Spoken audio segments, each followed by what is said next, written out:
Hi everyone. We are back to discuss some more on discrete random variables, and in this video we will spend some time discussing operations that can take place on such variables. We're going to focus on linear transformations for the most part, as well as the sum or the difference of independent random variables. Starting off with linear transformations. So consider a random variable x whose expected value, variance, and standard deviation are e of x, variance of x, and sigma x respectively. So we're going to assume for the time being that we have all the information we need regarding variable x. If y is obtained from x through the relationship y equals ax plus b, then y is called a linear transformation of x. That shouldn't be too surprising, since y equals ax plus b probably reminds you of the equation of a line. So this is definitely a linear transformation. In that case, the expected value of y can be obtained from that of x by applying the same rule. So in other words, e of y is simply a times e of x plus b. The variance for y, however, is obtained only from a squared times variance of x.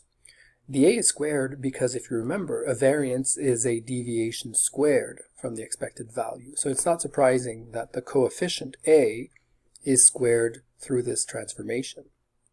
The b, however, is a constant which is added to all variables and doesn't create an additional dispersion, and that's why the value of b has no importance when it comes to variance. Sigma y is simply the root of the variance of y, and that means resulting in the absolute value of a times sigma x. Absolute values are necessary to guarantee that we will get a positive outcome from this standard deviation. So let's consider a game where a container has 24 marbles, 8 of which are red. 3 marbles are randomly selected without replacement. Now the game is that the gambler will receive $10 for every red marble that is selected. It costs $15, however, to participate. Find the gambler's expected profit or loss when the game is played once, and what is the variability of this number. All right, so first we will start by defining the random variable x, which represents the number of red marbles that have been selected. And then we're going to find e of x, variance of x, and sigma x, which requires that we build a probability distribution first. If you remember, all these values, expected value, variance, standard deviation, require that we have the probabilities as well as the support. So we're going to use counting techniques to figure out what those probabilities are. There are 24 choose 3, so 2024 ways to choose any 3 of the 24 marbles without replacement and without regard to order. So this would be the cardinality of the sample space. There are 8 choose 3, so 56 ways to choose any 3 of the 8 red marbles without replacement and without regard to order. So this would count the number of ways 3 red marbles would be obtained. So the number of ways in which x could equal 3. There are 8 choose 2 times 16 choose 1, so 448 ways to choose any 2 of the red marbles and 1 non-red marble without replacement and again without regard to order. So this would be the cardinality corresponding to x equal 2. There are 8 choose 1 times 16 choose 2, so 960 ways to choose any 1 of the 8 red marbles and 2 non-red marbles without replacement and again without regard to order. So this is the cardinality for the random variable x equals 1. And finally, there are 16 marbles that are not red, so 16 choose 3 is 560 ways to choose none of the 8 red marbles and 3 non-red marbles. So this would be the number of ways, or the cardinality, of the event x equals 0. Remember, x is the count of red marbles. And here is the table with the probability distribution for all of these different values of x we've obtained. So we could have as many as 0 red marbles during our selection, or as many as 3 with the probabilities that are represented.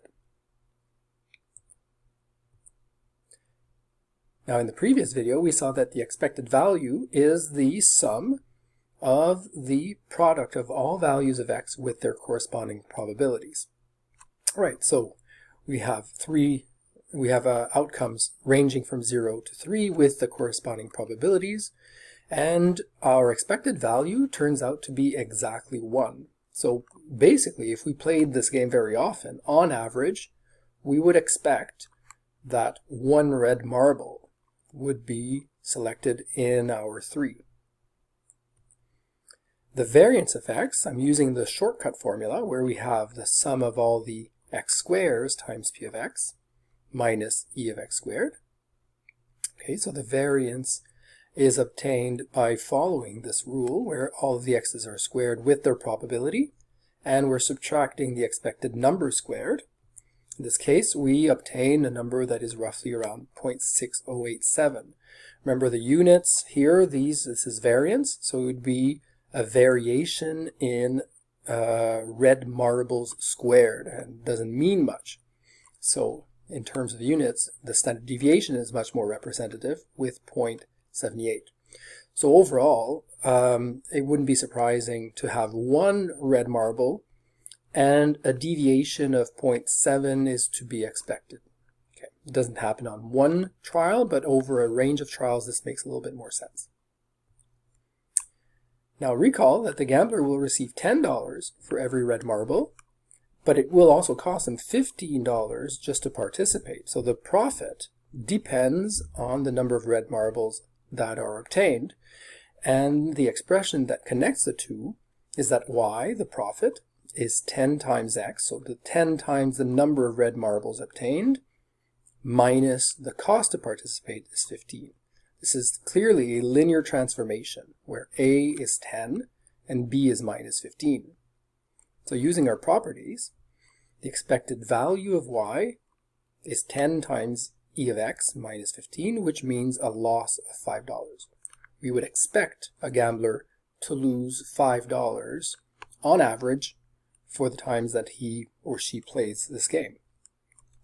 The properties of variance in a linear transformation tell us that we should get a squared times the variance of x, so 10 squared, 10 being the a value, 10 squared times the standard deviation that we computed, times the variance that we computed earlier, gives us 60.87, and the standard deviation is the absolute value of 10 times sigma x, so 7.8. Once again, in the context, we would expect a gambler to lose $5. His losses could increase by $7.80, or could decrease, which would lead to a gain in his favor of $7.80. Now consider the independent random variables x and y, whose expected values, variances, and standard deviations are e of x, variance of x, sigma x, and same for y. Then t equals x plus y is called the sum of random variables. Now it's very important that the variables be independent for the property on variances to apply. When it comes to expected values, it's very straightforward. The expected value of a sum is the sum of the expected values. For the variance of a sum is also the sum of the variances, but only in a case where the variables x and y are independent. The standard deviation for t is obtained by rooting the variance of the sum of x plus y. Of course, this is not equal to the root of the individual variances, right? We can't do the variance of x and root it, and do the variance of y and root it, and then add. So it's the root of the sum. For difference, the exact same properties apply when it comes to the expected value. So the expected value of a difference, e of x minus y, is obtained by subtracting e of x minus e of y. Variances, however, always add. So even if though we're subtracting the variables x and y, the variance of the difference would still be added. And standard deviation for t is the root of the variance of t. Consider the following casino game. So a container has 24 marbles bouncing around. 8 of them are red. 3 marbles are randomly selected without replacement. Okay, so that should be a without replacement. The gambler will receive $10 for every red marble that is selected. Costs $15 to participate. Find the gambler's expected total profit when a game is played 20 times. And what is the variability of this number? Okay, so this time, rather than playing once, as we did earlier, we're going to allow this gambler to play 20 times. We've already determined that by playing once, the profit obeys a certain characteristic. So we said the expected value was minus 5, and the variance was 60.87. Now, if the game is played 20 times, all outcomes will be independent. We stick the marbles back into the box, and we play again. And therefore, the outcome of one draw will not differ from the outcome of the other, or actually the probabilities associated to the outcomes are not modified. So for every trial that takes place, the expected value for the gains or profits or the losses remains minus 5 and 60.87. So the gambler's total profit would be the sum of the profits that occurred at each trial. So total profits is the sum of y1 plus y2, etc. So this is a sum not of 2 variables, but of 20 variables. So the expected total profit would end up being the sum of the expected profits for each trial. And we said minus 5 is what we have to expect from each trial. So over a 20 game period, we would expect this gambler to lose $100. Since the trials are independent, the variances of the sum are all added. So we have 20 repetitions of variances that are all 60.87. So a variance of $1,217.40, all squared, because these are gains and profits squared. And the standard deviation is the root of that number, so $34.89. So this makes a lot more sense when we look at this game over a long period of time or over many trials. A player that plays 20 times is expected to lose $100. Variations from that loss are not that significant. He could vary to his profit by $35 or lose $35 more. So basically, we would expect this player to lose either $135 or lose $65 or things in between. It would be a little bit more unusual that he loses less than $65 or that he loses more than $135.